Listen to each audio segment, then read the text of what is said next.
আসসালামু আলাইকুম। আজকে টিউটোরিয়ালে স্বাগত জানাচ্ছি। আমি আতিকুর রহমান অপু। আজকে আমরা একটা ইংলিশের গুরুত্বপূর্ণ রুলস দেখব। এটা আমাদের ৭ নাম্বার রুলস। অত্যন্ত গুরুত্বপূর্ণ রুলস।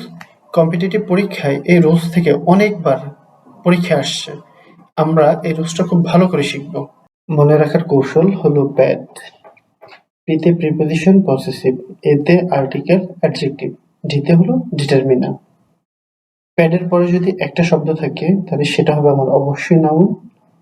প্যাডের পরে যদি দুইটা শব্দ থাকে শেষেরটা হবে নাউন, নাউনের আগেরটা হবে অ্যাডজেক্টিভ।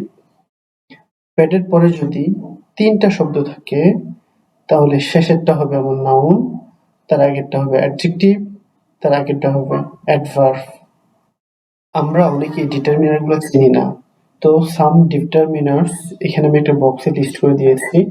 দেখেন, মনে রাখবেন আর্টিকেল গুলো a and the, any many much, few, fewer, little less, all, another, is, every, either, neither, no, this, that, this, those, my, our, your, his, her, there, its, a lot of, lots of, an amount of, etc. এগুলো হলো determiner. এই determiner গুলো আমাকে মনে রাখতে হবে। এরপর আমরা একটু উদাহরণগুলো দেখে আসি।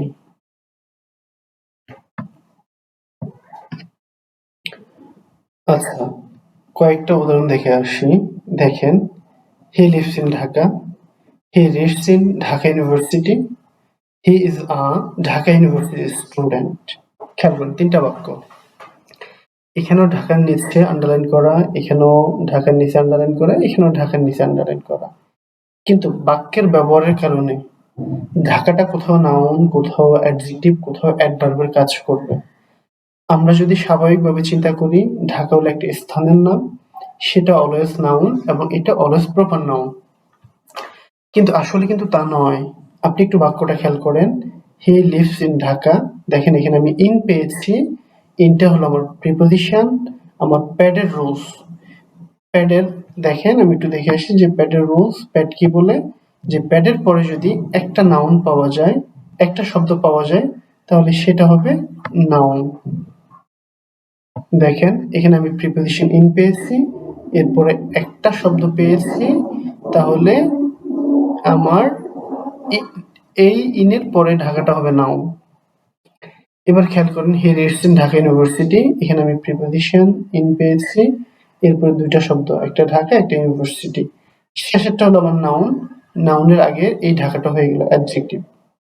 এবার আসেন ৩ নম্বর example, he is a Dhaka university student.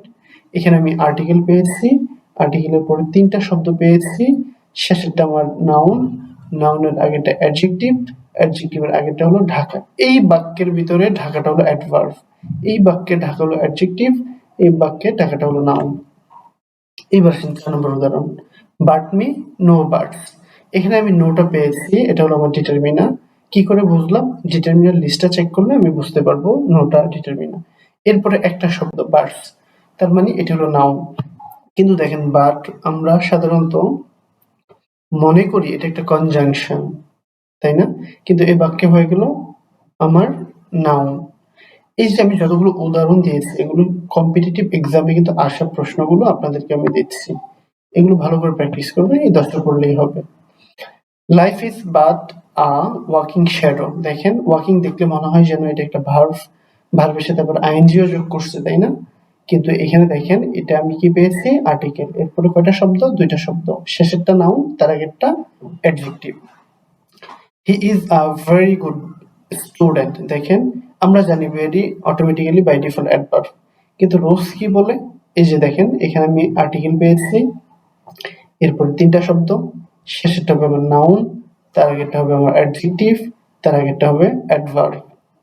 এবার আমি ৭ নম্বর এক্সাম্পলটা দেখি, ইট ইজ ইউর গো। দেখেন, ইউরটা হলো ডিটারমিনার, এরপরে পেয়েছি কি? গো।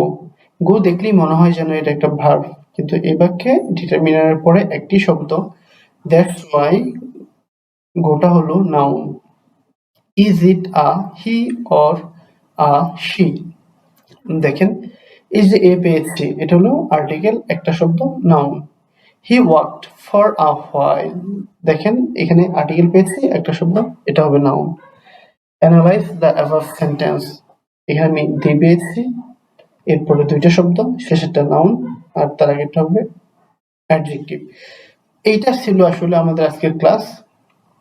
আমি একটু রিভিশন দেই। আপনি যদি মনে রাখেন যে প্যাডের পরে যদি একটা শব্দ থাকলে নাউন, দুটো শব্দ থাকলে অ্যাডজেক্টিভ, শেষেরটা নাউন তার আগেটা অ্যাডজেক্টিভ, তিনটা শব্দ থাকলে শেষেরটা নাউন তার আগেটা অ্যাডজেক্টিভ তার আগেটা অ্যাডভার্ব। এই রুলসটা খুবই গুরুত্বপূর্ণ, পরীক্ষায় অনেকবার আসছে। আপনারা এই কৌশলের মাধ্যমে বাক্য থেকে নাউন, অ্যাডজেক্টিভ, অ্যাডভার্ব খুব দ্রুত আইডেন্টিফাই করে ফেলবেন। Thank you very much.